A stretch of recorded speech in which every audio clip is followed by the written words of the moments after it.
So Karl Marx wakes up in 1880 like, let's invent philosophy, economics, and Twitter arguments in one go.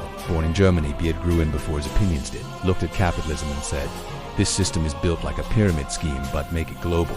He studied law, ditched it, studied philosophy, then unlocked the angry basement dad expansion pack. Started writing essays like they owed him money.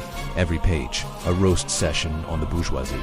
Every chapter, a hate crime against landlords. Meets Friedrich Engels like, yo, you hate capitalism too.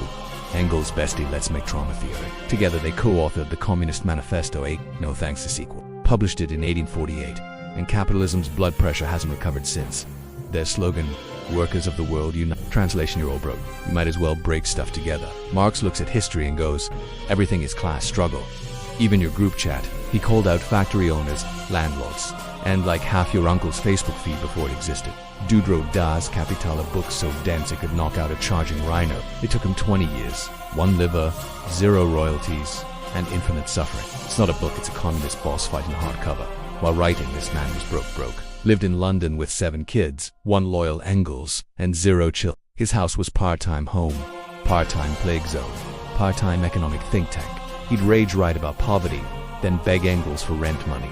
Honestly, icon behavior. Meanwhile, the ruling class was like, ignore him, he's dusty and angry. Marx seemed historically inevitable. He believed capitalism would collapse under its own drama, not with a bang, but with a union strike. He called religion the opiate of the masses, but also said people deserve bread, healthcare, and not dying at work.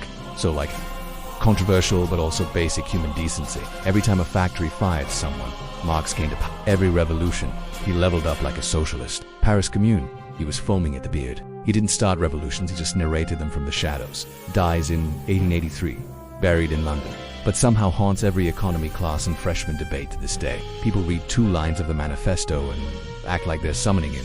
Spoiler, he's already in your Wi-Fi. His ghost now lives inside group projects, labor unions, and awkward political conversations at brunch. He's either the villain or the prophet, depending on whether you own property. And despite being very dead, his name trends more than most living economists. You ever see people arguing on TikTok about Marxist theory while doing thirst traps and eating hot Cheetos? That's his legacy. So yeah, Karl Marx invented theory so spicy it started real wars, wrote essays that still haunt billionaires, died broke, bearded, and historically petty. Smash like Karl will appear in your dreams and unionize your furniture.